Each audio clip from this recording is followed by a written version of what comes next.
আসসালামু আলাইকুম ভিউয়ার্স, আজকে আবার আরেকটি নতুন রেসিপি নিয়ে আপনাদের সামনে চলে আসলাম নাহিদ আয়েশা কিচেনটিতে। আশা করি আজকের এই রেসিপিটা আপনাদের খুব বেশি ভালো লাগবে। আটা ময়দা ছাড়াই খুব সহজেই চাউলের গুঁড়া দিয়ে এই ডিজাইনের চিপসগুলো তৈরি করতে পারবেন। আর এই চিপসগুলো তৈরি করা যত সহজ, খেতে ততটাই মজা। একবার তৈরি করে কিন্তু বছর জুড়ে সংরক্ষণ করতে পারবেন, কোনো ঝামেলাই হবে না এই চিপসগুলো তৈরি করতে। আর চিপসগুলো দেখতে খুবই আকর্ষণীয়। আপনারা যে কোনো কেউই সহজে কিন্তু এই চিপসগুলো তৈরি করে নিতে পারবেন বাসায়। এখন থেকে কিন্তু আপনাদের দোকান থেকে চিপস কিনে খেতে হবে না। আর এখানে কিন্তু আটা ময়দারও প্রয়োজন নেই, চাউলের গুঁড়া দিয়েই কিন্তু বিভিন্ন ধরনের ডিজাইনের চিপসগুলো তৈরি করা যায়। তো আমি আপনাদেরকে সহজভাবে আজকে তৈরি করে দেখাবো এই ডিজাইনের চিপসটা, আপনারা আমার সাথেই থাকুন। তো প্রথমে এখানে আমি নিয়েছি ওই বাটির 1 বাটি চাউলের গুঁড়া। আর এখন চাউলের গুঁড়ার মাপ করে দিয়ে দিচ্ছি আমি এখানে 5 বাটি পানি।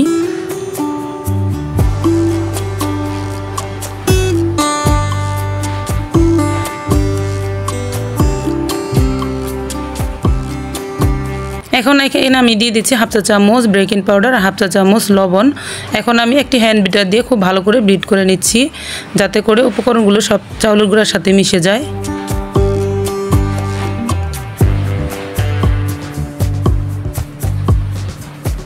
এখন আমি চুলাতে জাল করে নেব। চুলাটাকে প্রথমে হাই হিটে আমি জাল করে নেব। আর অনবরত কিন্তু হ্যান্ড বিটারটা দিয়ে আমি নাড়াচাড়া করতে থাকবো, একবারের জন্য থামবো না। আর একবারের জন্য যদি থেমে যায় তাহলে কিন্তু এটা কিন্তু নিচে দলা চলে আসতে পারে, যেহেতু চাউলের গুঁড়া।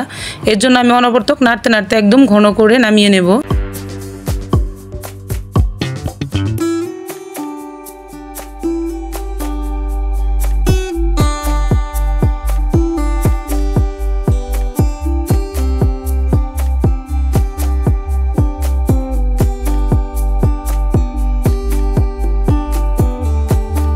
তো দেখতেই পাচ্ছেন এই পর্যায়ে কিন্তু বলক চলে আসছে আর ঘন হয়ে গেছে। তো আমি কিন্তু আরও ঘন করে নেব। শেষের দিকে আমি আপনাদেরকে দেখিয়ে দিচ্ছি ঘনত্বটা আমি কতটুকু রেখেছিলাম।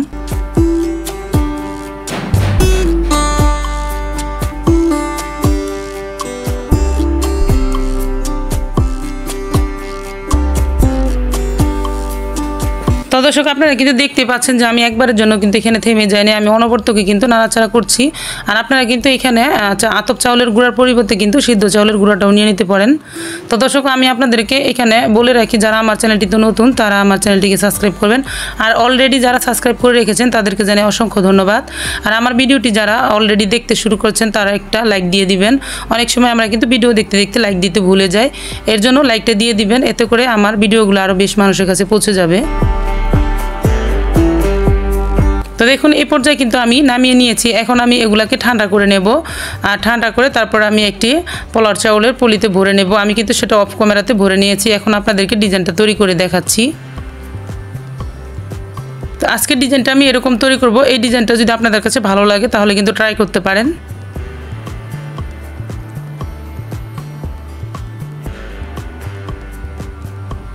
খুব সহজেই কিন্তু এই ডিজাইনগুলো তৈরি করে নেওয়া যায়। দেখতে পাচ্ছেন আমি কিভাবে তৈরি করে নিচ্ছি। পলিটার কোনটাকে কিন্তু হালকা একটু মোটা করে কেটে নিয়েছি। আর এগুলো কিন্তু রোদ্রে শুকিয়ে নিতে হবে।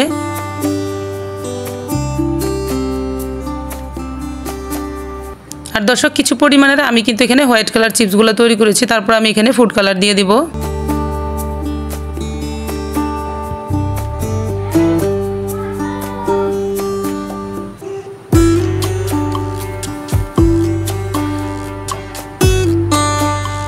আপনাদের বোঝার সুবিধার্থে কিন্তু আমি বেশ কয়েকটি চিপস এখানে তৈরি করে দেখিয়ে দিচ্ছি।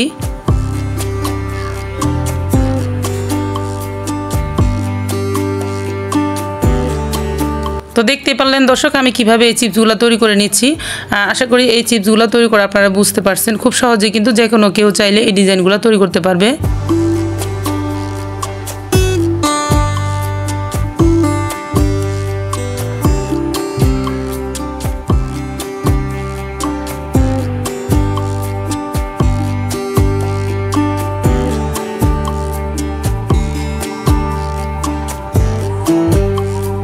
তো দর্শক, এখন কিন্তু আমি এখানে অরেঞ্জ কালার ফুড কালারটা ব্যবহার করব, প্রায় এখানে 3-4 ড্রপসের মতন।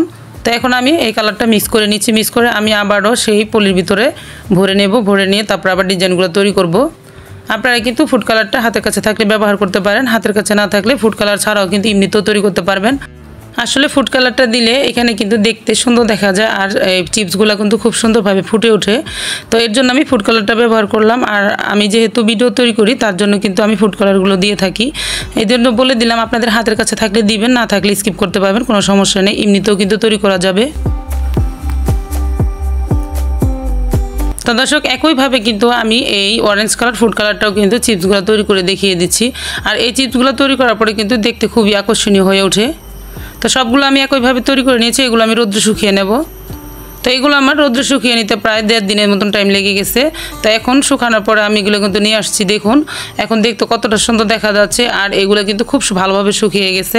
এখন আপনারা চাইলে একটি এয়ার কন্টেইন বক্সে রেখে কিন্তু সারা বছর সংরক্ষণ করতে পারবেন, তবে অবশ্যই কিছুদিন পর পর রোদ্রে দিতে হবে।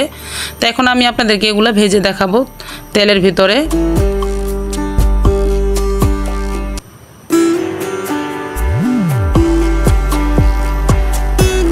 প্রতিটি চিপসই কিন্তু এখানে খুবই সুন্দর হয়ে শুকিয়ে আসছে।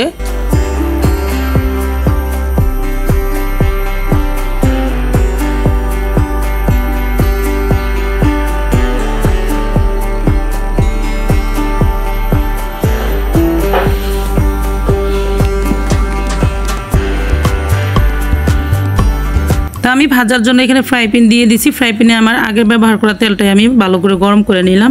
এখন চুলাটাকে আমি মিডিয়াম লো আঁচ করে হালকা আঁচে এইগুলো ভেজে নেব।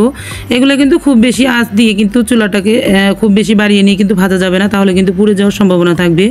তো প্রথমে আমি একটি চিপস দিয়ে ভেজে দেখলাম যে আসলে আমার তেলের যে গরম হয়েছে সেটার পরিমাণটা ঠিক আছে কিনা। দেখুন এখন কিন্তু গরমটা ঠিক আছে। তো এই পর্যায়ে আমি বাকি চিপসগুলো কিন্তু ভেজে নেব। তো এইখানে কিন্তু আমি সবগুলো চিপস ভাজবো না, অর্ধেকগুলো চিপস ভেজে নেব, আর অর্ধেকগুলো কিন্তু আমি রেখে দেবো সংরক্ষণ করে। তো দেখতেই পাচ্ছেন দেওয়ার সাথে সাথে কিন্তু চিপসগুলো কত সুন্দরভাবে ফুলে উঠতেছে। তো একইভাবে কিন্তু আমি বাকিগুলো চিপস এখানে ভেজে নিচ্ছি।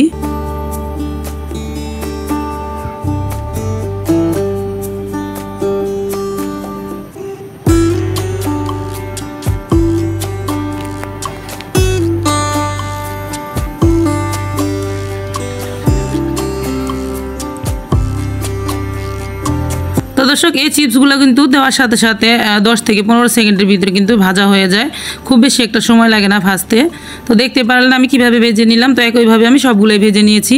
এখন আমি চিপসগুলো আপনাদেরকে দেখিয়ে দিচ্ছি। আসলে ভাজার পরে চিপসগুলো আরও কত সুন্দর দেখা যাচ্ছে, আর কতটা ফুলকো ফুলকো হয়েছে, আর এগুলো কিন্তু খুবই কুরকুরে মুচমুচে হয়েছে। তো একটা আমি আপনাদেরকে এখানে ভেঙে দেখাবো। আপনারা হয়তো শব্দ শুনেই বুঝতে পারছেন যে আসলে চিপসটা কত সুন্দর কুরকুরে মুচমুচে হয়েছে। তো একইভাবে কিন্তু আপনারা এইভাবে চিপসগুলো তৈরি করতে পারবেন, আর এইভাবে কিন্তু ভেজে যখন ইচ্ছে তখনই খেতে পারবেন। তো দর্শক, আমার ভিডিওটি যদি ভালো লাগে তাহলে অবশ্যই বাসায় একবার ট্রাই করে খেয়ে নিতে পারেন, আর আমাকে লাইক কমেন্টে জানিয়ে দিবেন আপনাদের মূল্যবান মতামতটা। তো আমার চ্যানেলটিকে আপনারা সাবস্ক্রাইব করে রাখতে পারেন, আর পাশে থাকা বেল বাটনটি বাজিয়ে রাখতে পারেন। এতে করে আপনাদের কাছে খুব দ্রুতই নোটিফিকেশনটা পৌঁছে যাবে আমি যাই কিছু আপলোড করি না কেন। তো আশা করি আজকের এই ভিডিওটি আপনাদের কাছে ভালো লাগবে। আজ এই পর্যন্ত, আরও একদিন চলে আসবো নতুন কোনো ভিডিও নিয়ে ইনশাআল্লাহ। ততক্ষণ পর্যন্ত আপনারা সকলে ভালো থাকবেন। সকলকে জানাই অসংখ্য ধন্যবাদ।